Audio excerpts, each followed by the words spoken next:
मेरा नाम अनुमान, आप देख रहे हैं द टेक शो, जिसके अंदर हम लोग डिस्कस करते हैं पाकिस्तान और दुनिया भर से आने वाली टेक न्यूज़ और अपडेट्स को। आज हमारी वीक की पहली वीडियो है द टेक शो की और मैं पूरी कोशिश करूंगा कि इस वीक के अंदर कोई छुट्टी ना करूं। बात करें पहली अपडेट की, जो कि आ रही है गूगल के रिलेटेड। तो हम लोग गूगल के ऊपर काफ़ी ज़्यादा चीज़ों को सर्च करते हैं, लेकिन गूगल भी अब इस चीज़ के ऊपर काफ़ी फोकस करने लगा है कि हम लोग जो चीज़ सर्च कर रहे हैं वो लोग हमें सर्च रिजल्ट के अंदर जो चीज़ दिखाए वो ऑथेंटिक हो, मतलब कि वो ठीक हो, वो गलत ना हो। मतलब कि जब भी कोई न्यूज़ आती है तो लोग गूगल के ऊपर जाते हैं न्यूज़ को सर्च करने के लिए। वैसे मैं गूगल के ऊपर नहीं जाता, मैं ट्विटर के ऊपर जाता हूँ न्यूज़ को देखने के लिए। लेकिन खैर गूगल की हम लोग बात करें तो गूगल अब आपकी पूरी कोशिश करेगा। आपकी पूरी कोशिश कैसे करेगा? आपकी पूरी मदद करेगा। अल्फाज पहली न्यूज़ के अंदर थोड़े मिक्स होते हैं क्योंकि फ्लो नहीं बन रहा होता। तो गूगल बेसिकली आपको बताएगा जब भी कोई नई न्यूज़ आएगी कि हम लोग इस न्यूज़ का जो सोर्स टाइप है, मतलब कि ऑथेंटिसिटी, वो चेक कर रहे हैं। तो आपको जो गूगल सर्च के अंदर रिजल्ट नज़र आएंगे तो वो कहेंगे आपको बेसिकली कि ये ज़रूरी नहीं है कि ठीक हो, मतलब कि गूगल अपने एआई सिस्टम को यूज़ करेगा कोई रिलायबल आपको इन्फॉर्मेशन देने के लिए। तो आपको साथ में कोई इंडिकेशन मिल जाएगी, गूगल आपको वार्न कर देगा कि आप जो सर्च रिजल्ट के अंदर न्यूज़ देख रहे हो, जो आप लोगों को डाटा मिल रहा है वो ज़रूरी नहीं है कि ठीक हो, ताकि वो टाइम ले थोड़ा सा। आपको अच्छी न्यूज़ नहीं होती, अल्फाज इज़ मिक्सिंग, मतलब कि थोड़ा सा टाइम लेंगे आपको वो अच्छे सोर्स से न्यूज़ दिखाने के लिए। तो इस न्यूज़ को हम लोग साइड के ऊपर करते हैं, हम लोग मूव करते हैं नेक्स्ट अपडेट के ऊपर, जो कि आ रही है हुआवे के रिलेटेड। तो भाई हुआवे ने फैसला कर लिया हुआ है कि वो लोग अब अपनी चिप्स की फैक्ट्री को लगाएंगे। तो वो लोग वुहान के अंदर, अब ये जो वुहान का लफ्ज़ जहाँ पर मुझे नज़र आता ना तो मुझे वैसे ही इससे डर लगने लग पड़ता। तो वो अब इस सिटी के अंदर अपनी जो चिप्स की फैक्ट्री वो लगाने लगे हैं, क्योंकि भाई उन लोगों को पता चल गया हुआ है कि अब हमारे पास सेल्फ डिपेंडेंसी के अलावा और कोई भी ऑप्शन मौजूद नहीं है। तो अब वो अपनी डेडिकेटेडली चिप्स को बनाने के ऊपर गौर कर रहे हैं और अपनी फैक्ट्री को वो इन द नियर फ्यूचर लगा लेंगे। अगली अपडेट की बात करें जो कि आ रही है शाओमी के रिलेटेड। तो भाई शाओमी चाइना के अंदर एक नया लैपटॉप इंट्रोड्यूस करवाने वाला, जो कि होगा मी नोटबुक प्रो एक्स। नाम काफ़ी ज़्यादा बड़ा है।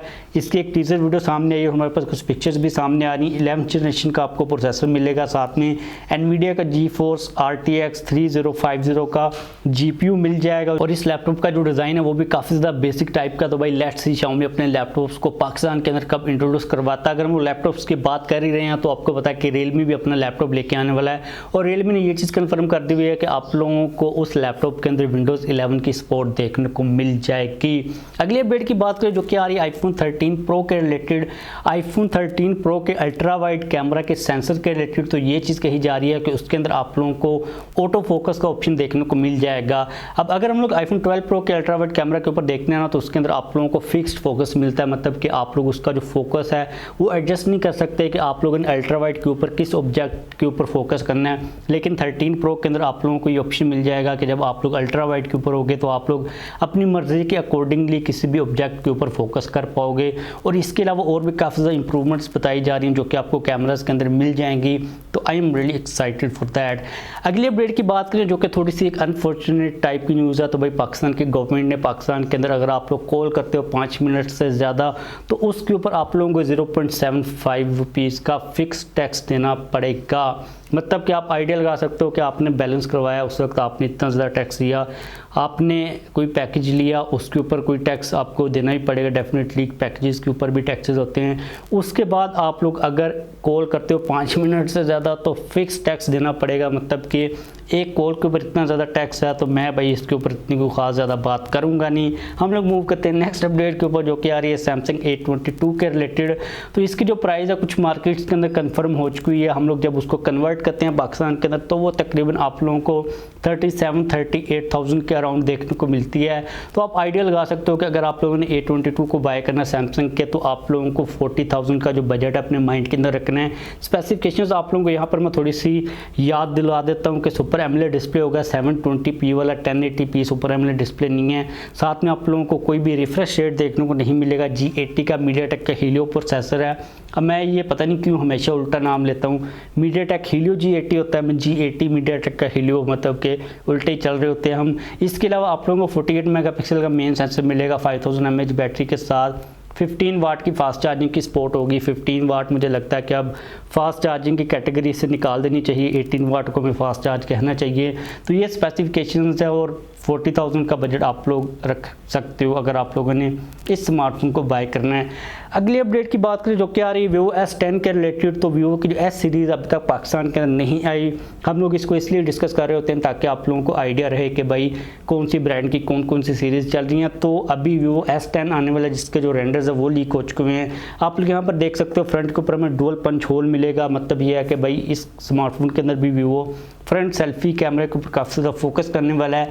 बैक साइड के ऊपर रेक्टेंगुलर कैमरा का मॉड्यूल है जिसके अंदर एल शेप के अंदर काइंड ऑफ एल शेप के अंदर आप लोगों को जो लेंसेज की अरेंजमेंट वो मिल जाएगी, क्योंकि इन लोगों ने बीच में फ्लैश को भी रख दिया हुआ है। तो this is the design. Specifications अभी तक क्लियर नहीं है, जैसे कि नई अपडेट आएगी तो आप लोगों के साथ में शेयर करूंगा। अगली अपडेट की बात करें जो कि आ रही है OnePlus Nord 2 के रिलेटेड। अब हम लोग OnePlus की तकरीबन सारी न्यूज़ को ही कवर किया करेंगे जो कि स्मार्टफोन्स के रिलेटेड होंगी, क्योंकि OnePlus के स्मार्टफोन्स अब पाकिस्तान के अंदर आना स्टार्ट हो चुके हुए हैं, तो इसलिए हम लोग इनके ऊपर अब फोकस किया करेंगे। OnePlus Nord 2 जो है वो एक सेकंड जनरेशन का फ़ोन है। इससे पहले OnePlus Nord जो सिंपल है वो मौजूद है, जो कि काफ़ी एक सक्सेसफुल फ़ोन था। और जो उसका CE एडिशन कोर एडिशन आया वो एक थोड़ा सा बेसिक टाइप का एडिशन था। लेकिन जो मेन फ़ोन है उसकी अगली जनरेशन है वो OnePlus Nord 2 है, जिसके बारे में ये चीज़ कही जा रही है कि उसके अंदर आप लोगों को MediaTek Dimensity 1200 का प्रोसेसर मिलेगा, AMOLED डिस्प्ले के साथ 90 हर्ट्ज का रिफ्रेश रेट होगा और 50 मेगापिक्सल का सोनी का IMX766 सेंसर यूज़ किया जाएगा। तो ये स्पेसिफिकेशंस होंगी। अभी तक जो डिज़ाइन है वो सामने नहीं आया, कोई रेंडर्स वगैरह नहीं सामने आया, तो जैसे ही सामने आते हैं आप लोगों के साथ में शेयर करूंगा। बात करें आज की अगली अपडेट की जो कि सबसे इंपॉर्टेंट सबसे इंटरेस्टिंग अपडेट है जो कि आ रही है Infinix Zero X के रिलेटेड। तो भाई काफ़ी ज़्यादा गलत इन्फॉर्मेशन मार्केट के अंदर चल रही है, काफ़ी ज़्यादा हाइप क्रिएट की जा रही है पाकिस्तान के अंदर, लेकिन अनफॉर्चुनेटली काफ़ी ज़्यादा गलत चीज़ें भी बताई जा रही हैं। फर्स्ट ऑफ ऑल तो इसका जो नाम है Infinix Zero X, ये Infinix Zero X है ही नहीं। मैं भी टाइटल के अंदर Infinix Zero X ही लिखूंगा, क्योंकि भाई हमने कुछ टाइटल के अंदर लिखना तो है ना।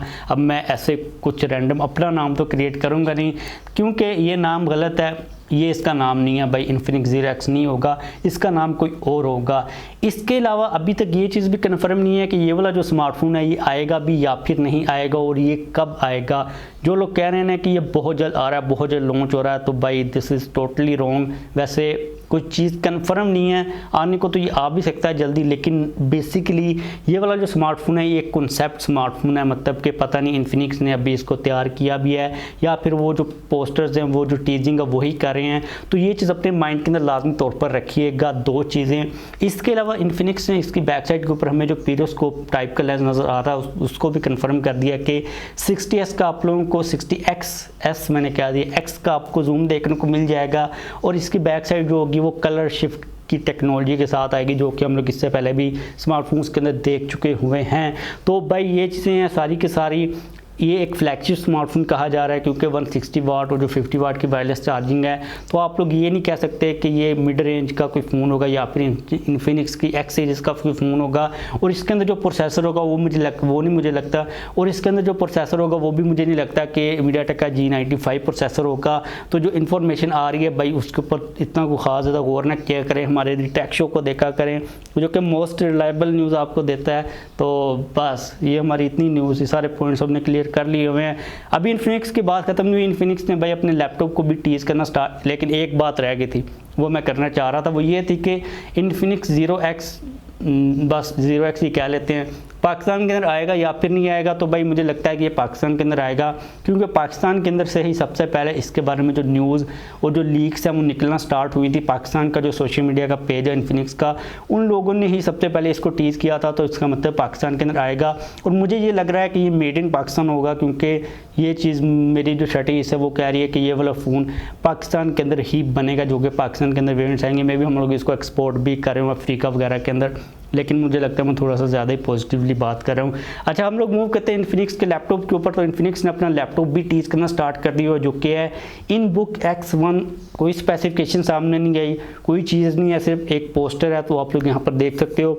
इसके अलावा जितनी भी कोई और जिस टाइप की इन्फॉर्मेशन आएगी तो आप लोगों के साथ में डेफिनेटली शेयर कर दूंगा। इसके बाद हमारी आज की आखिरी अपडेट आ रही है OPPO के रिलेटेड, OPPO Reno 6 के रिलेटेड। तो आप लोगों की तरफ से काफ़ी ज़्यादा क्वेश्चन आते हैं कि भाई OPPO Reno 6 कब आ रहा है, उसकी अपडेट मैं क्यों नहीं दे रहा, तो भाई जब कोई नई अपडेट आएगी तो मैं तभी दूंगा। आज की जो अपडेट है वो काफ़ी इंटरेस्टिंग और काफ़ी अच्छी है। वो ये है कि भाई उसका जो ग्लोबल लॉन्च इवेंट्स का पूरा सिस्टम है, जो लाइनअप है, जो टाइमलाइन है वो स्टार्ट हो चुकी हुई है, क्योंकि 15 जुलाई को इंडोनेशिया के अंदर उसको लॉन्च किया जाएगा। इसके बाद जो डिफरेंट रीजन्स हैं उनके अंदर उसको लॉन्च किया जाएगा। तो इस चीज़ के काफ़ी ज़्यादा चांसेस हैं कि पाकिस्तान के अंदर भी नेक्स्ट मंथ के अंदर, जुलाई के अंदर उसको लॉन्च कर दिया जाए। और ये बात आप लोगों को मैंने तब भी कह दी थी जब हम लोगों ने इनिशियली तौर पर इसके बारे में बात की थी कि चिप्स की शॉर्टेज की वजह से ये लेट हो सकता है, और 15 भी मिड है, तो मे बी आपको end of the next month तक वेट करना पड़ सकता है। इसने बेसिकली इसी जून के मंथ के अंदर ही आना था, लेकिन चिप्स की शॉर्टेज की वजह से ये लेट तो हुआ है और मज़ीद भी लेट हो सकता है। तो आप लोगों ने अगर बाय करना है ओप्पो रेनो 6 को, जो कि फ्लैट साइड्स के साथ आएगा, तो आप लोग अपने माइंड के अंदर जो वेट का पूरा एक सिस्टम अलार्म क्लॉक का लगा के ही रखिएगा, ताकि आप लोगों को डिसअपॉइंटमेंट ना हो नेक्स्ट टाइम अगर इसका जो लॉन्च है वो लेट होता है, डिले होता है। आप लोगों को पाकिस्तान के ओप्पो के पेजेस की तरफ इन्फॉर्मेशन नहीं मिलती, लेकिन आपको आपका भाई इन्फॉर्मेशन दे देगा। तो बस आज के मेरे पास ये टेक न्यूज़ अपडेट से वीडियो को ख़त्म करते हैं। वैसे लास्ट वाली न्यूज़ को मैंने ऐसे ही जानबूझ के डराया कि किया है, 2 मिनट की सिंपल सी बात थी, तो बस ऐसे ही बोलने में मज़ा आता है आप लोगों के साथ। तो वीडियो को लाइक कर दीजिएगा, चैनल के ऊपर नया सब्सक्राइब नहीं किया हुआ तो चैनल को भी सब्सक्राइब कर लीजिएगा। वैसे मुझे गर्मी भी बहुत ज़्यादा लग रही है।